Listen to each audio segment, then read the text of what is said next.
Hey everybody, my name is Kylie Calloway, and today I'm going to be talking to you about Sri Lanka. So, before we get started, I kind of want to give you an idea of what we're going to be talking about. First, we're going to cover the history and location of Sri Lanka. We're going to move on to the demographics and diversity because, believe it or not, Sri Lanka is actually a very diverse area because of its location. We're going to move on to the social issues after that, which include sex trafficking, poverty, and post Civil War destruction. After this, we're going to move on to our 7 day trip that we have planned, which will include flights, hotel, transportation, all the amazing things we're going to be seeing. And I'm just really excited to show you guys what I've learned for my presentation. So let's go ahead and get started. First, I kind of want to introduce to you, to give you a better idea of where Sri Lanka is and where it has come from. So it's located in the Indian Ocean. It's actually very, very close to India. So if you look right here, Sri Lanka, and then India is the closest landmass. So it is an island nation because it is surrounded completely by water. So it's been called many different things before it actually achieved its name of Sri Lanka in 1972. When Greek geographers first started making maps of what they thought the world looked like, they referred to Sri Lanka as Taprobane. The Arabic community, up until recently, also referred to Sri Lanka as something different, which was Serendip. And then finally, the most recent name that Sri Lanka has had before Sri Lanka was Ceylon, and it's actually sometimes still referred to Ceylon for trade purposes. But obviously, 1972 is when it achieved its name of Sri Lanka. So the interaction between Sri Lanka and India dates back 6th century BC, so clearly that's a long time. And because of this, Sri Lanka derives a lot of its influence, cultural, religious, people in general, its influence from India. The British had rule over Sri Lanka, much like India, until 1948, until they achieved their independence. So again, India and Sri Lanka have a lot in common, just besides its culture and diversity. Uh, Sri Lanka is actually a current member of the United Nations and also a member of the Commonwealth and South Asian Association for Regional Cooperation. So they're really doing their part to be the best that they can be, to be an active member in the Southeast Asia area, because they do have a lot to offer for the places around them. And then finally, Colombo, Sri Lanka is their capital. It also acts as like an executive and judicial capital, so it's much like Washington, D.C. we have here. Next, we're going to talk about the demographics and diversity. Uh, with a population of over 22 million people, you can imagine that there is a lot of diversity offered there. The location, because it's an island nation, because it's close to a lot of Southeast Asian areas, India, Thailand, Japan, Indonesia, places like that, it derives a lot of its influence from the countries around it. So this influence also affects the religion. There's a lot of religions that practice within Sri Lanka, including Buddhism, Hinduism, Islam, Christianity, and a couple more. So clearly, there's a little bit of everything for everyone that lives there because there is such a diversity in the population. They rely on agriculture, fishing, and manual labor for income. And unfortunately, this is an issue because of the industrialization of a lot of jobs and trades that we have here. So there's a large percentage of poverty in this country, which we are going to talk about later. The official language spoke in Sri Lanka is called Sinhala, and over 87% of citizens there speak it as their first language. So it's, obviously why it's their main language. And then again, it's so rich in diversity. It's rich in the regions it has to offer. It's just a beautiful area full of beautiful people. So I'm excited to tell you guys about what I've learned. So our first social issue we're going to discuss is sex trafficking. Obviously, this affects mostly the women and children that live in Sri Lanka, but this also affects women traveling to Sri Lanka, especially from Middle Eastern countries, because they are also a target for these underground sex slave operations. The government put forth a plan to stop these organizations. However, the law enforcement officials are not cooperating very well, and they're not really, investigating like they should be. They're not prosecuting people like they should be. So these operations are still occurring every single day, and the women who are most at risk are obviously the women traveling into the country who are not familiar with the area, and women and children of low poverty areas. So the CIA has actually put Sri Lanka on the Tier 2 watch list according to American standards, just to give women who travel to Sri Lanka warning, to protect yourselves, to know what you're getting yourselves into, don't put yourselves in compromising situations, and just really be aware of your surroundings. Globally, this is clearly an issue. We see it here in America. In our discussion board last week, we talked about Indonesia and Thailand having some serious issues with sex trafficking and underground operations, and Sri Lanka is no exception to this, because Sri Lanka has a lot of poverty. Women are being kidnapped, children are being kidnapped, children are being sold, and it's just an unfortunate situation that they're dealing with in trying to reconcile between the government and law officials. So next we're going to talk about the post-Civil War destruction. Recently, Sri Lanka actually had a civil war that lasted over 25 years, and it just ended in May of 2009. So this began with a tension between two different sets of people in Sri Lanka, which were the Tamils and the Sinhalese. So the Sinhalese held majority over the Tamil people, and they felt like they weren't being heard, and unfortunately a civil war broke out because of this. And in the end, when all the deaths were tallied, it came to over 80,000 people, which is a crazy amount to consider this only happened less than 10 years ago. So unfortunately, it left a lot of destruction in its path, and it ruined a lot of careers and livelihoods for a lot of people. And the individuals who felt this the most were the farmers and the fishermen. And this is because it really took away their opportunity for their livelihood and contributed to the poverty issue that Sri Lanka has. So a lot of the fertile farmland in Sri Lanka became areas of high security that the government took away from farmers, obviously leaving them without jobs, leaving them without livestock, leaving them without crops, essentially taking away their income and their way to produce for their families and produce for themselves. And then the fishermen also felt this loss because they lost boats, they lost gear, they lost the opportunity to be part of the fishing industry, just because they had to seek shelter from all the war that was occurring around them. So obviously this was a direct impact to the economy, to these people's incomes, and to the ever-increasing poverty rates that occur in Sri Lanka. And although not much can be said in regards to post-Civil War, we can kind of feel this effect worldwide, just because we have a very money-hungry world economy that countries are trying to keep up to feed, and jobs that require manual labor and trades that require manual labor cannot keep up with the industrialization of a lot of the top tier nations have. So areas like Sri Lanka, who don't have access to technology like America would, are having trouble keeping up with the rest of the world. The final issue we're going to talk about, which is kind of the overall theme between the two previous issues, is the poverty problem that Sri Lanka has.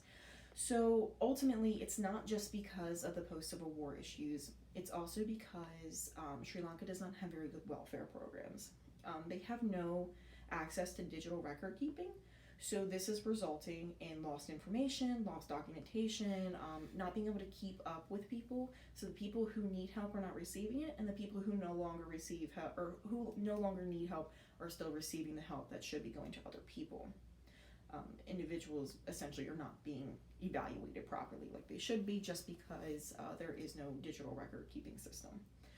A new program was recently implemented by the government. However, although it shows hopeful results, it won't really go into full effect until years to come, and we won't really see that full effect until years to come. So the people who need help immediately are more than likely not going to receive it. This is obviously a global issue, because we can see right here in America, there's a lot of flaws in our welfare system. And a lot of people argue that If you're going to be on a welfare system, you need to complete drug tests. You need to prove that you have a job. You should only be on it for a limited period of time. But even here, we can experience documentation loss and losing track of individuals. So our system is clearly not as well as it should be in comparison to Sri Lanka as well. And in regards to poverty, I mean, that can be witnessed all over the world. So this isn't only a Sri Lanka issue. This is an issue that can be observed in its own form in every single country. So on a lighter note, we are going to talk about our trip to Sri Lanka. Before I get started with that, it's important to know that the CIA on their government website does warn people to be aware of the diseases that can be contracted during your stay in Sri Lanka, and just, stay up to date on vaccines, be aware of what you're eating, be aware of what you're drinking, just overall really protect yourself from those diseases. And they include things such as hepatitis A, leptospirosis, rabies, dengue fever.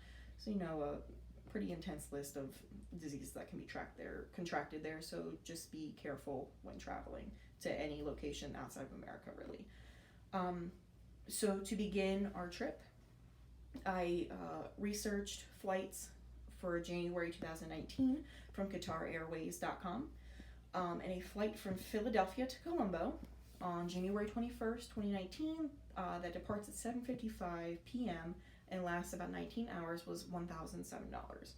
A return flight from Colombo to Philadelphia, departing at 2:45 a.m. and lasting 22 hours, cost $1,051. The hotel, which can be seen here, is actually located in Colombo, and it's called the Movenpick Hotel. And it has an excellent view of the Indian Ocean, which was a really cool factor when I was trying to pick which hotel to stay at. It only cost $903 for the entire week, so that's a decent price. To get from the airport to the hotel, I researched Priceline, and they offered a car rental through the airport, and that only cost $450 for the whole week to get to the airport and to the sites that we're going to be seeing. Finally, I set aside in that budget $50 per meal for 3 meals daily, so that total came out to $1,050. Before we get started with these sites, just be aware that I will probably butcher the pronunciation of a lot of these, but I'm going to try my best. So first, day one is to an area called this Gyra, and this was a fortress built in 5th century AD, so it's obviously very old. It has amazing landscape and breathtaking water gardens, which you can see here as well as here. And it houses some of the earliest murals that Sri Lanka has. So it definitely holds a lot of historical value, and it's definitely a large tourist destination. For day two, we're going to the Polonnaruwa Kingdom. So this was one of the earliest civilizations in Sri Lanka, and actually one of the earliest civilizations to create an irrigation system. So it's historical in the idea that you can still go here and you can still see functioning irrigation systems, and you can see ancient relics that really reflect Sri Lanka's history, and they actually still provide water to a lot of local farmers today, which is cool. For day three of our trip, we are going to the Kingdom of Kandy. So Sri Lanka, during its history, up until, obviously the 1900s, was invaded multiple times by the Portuguese. And because of this, they suffered a lot of loss of citizens and a lot of loss of history and historical relics. So the Kingdom of Kandy has buildings, temples, palaces, and ancient homes that can still be seen to this day that are a good representation of what life was like in Sri Lanka, previously to what we know today. And then, in addition to these really awesome buildings, it also has a lot of amazing carvings and a lot of amazing sculptures and statues that can be seen that really give a glimpse into the craftsmanship that historical Sri Lanka has to offer. For day four, this is actually one of my favorite places that I researched. It's called Gal Fort, and as you can see, that's amazing watercolor, and it's in stark contrast to the architecture that is in Gal Fort. So it's actually located on the southwest coast of Sri Lanka, which is known as the Bay of Gal, and it was a town built in 1588. So it has a lot of European Asian design influences, which is why it's such a historical, not only landmark, but a really big tourist destination, because it's just such a beautiful town and has a lot of history to offer. For day 5, this is one of those ones that are difficult to pronounce. This is the Dambacola Patuna Vihara, and this was a temple built in 3rd century BC, and it was to commemorate the arrival of a bow sapling, and it was delivered by the daughter of an Indian empress. So if you look right here, you can see the statue kind of commemorates her arrival with the sapling and their receival of it in Sri Lanka, and the temple that keeps it safe is kept in really pristine condition. For day 6, we're going to go to Richmond Castle. This castle is built in the 1900s and it has a lot of architectural inspiration from the Eastern and Western cultures. It's definitely a big tourist attraction just because its stark colors of yellow and white are just so beautiful and breathtaking, and the architecture is just absolutely amazing. So as you can see here, it's actually a very large area, and this is an example of what I mean by the stark contrast, that a lot of people come to visit and actually holds a lot of historical value for Sri Lanka. And then finally, on our last day, we're going to go visit the Dambulla Cave Temple. This temple is thousands of years old and actually consists of 5 massive caves. And in each cave, you can see paintings, statues, just historic relics that really give you a glimpse of what Sri Lanka was like historically. So as you can see here, there's a lot of murals painted within the caves, and they show religious symbols, gods, goddesses, and just, are really breathtaking for visitors to see, and definitely hold a lot of historical value, again, for Sri Lanka. So finally, I kind of wanted to talk about, I didn't really go into detail about the places that there are to eat, especially in Colombo, but just all around in general, because Sri Lanka is an island nation. They really want to highlight their fishing industry, so a lot of the local restaurants and cafes take pride in the seafood that they do serve, because they work very hard to make that industry happen. So that was a lot of the places I found to eat just around Sri Lanka in general.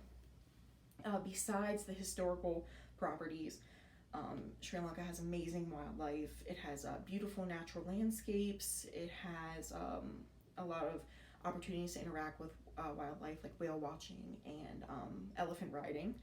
And it actually has an incredible nightlife there as well, which is kind of that modern side of Sri Lanka that we didn't really get to talk about, but there's just something for everyone there, and I think that's why it's such a large tourist destination.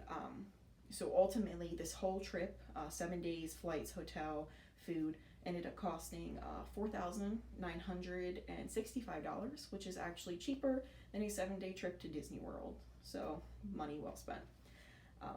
For me personally, this is definitely a bucket list destination. Besides the social issues that they are experiencing, it just seems like an amazing place to go. Just rich in diversity, rich in culture, and definitely somewhere I hope I get to travel to one day, and I hope you do as well after viewing my presentation. So that kind of wraps it up for me. I hope you've enjoyed this, and I look forward to hearing your comments and discussions tomorrow. So thank you.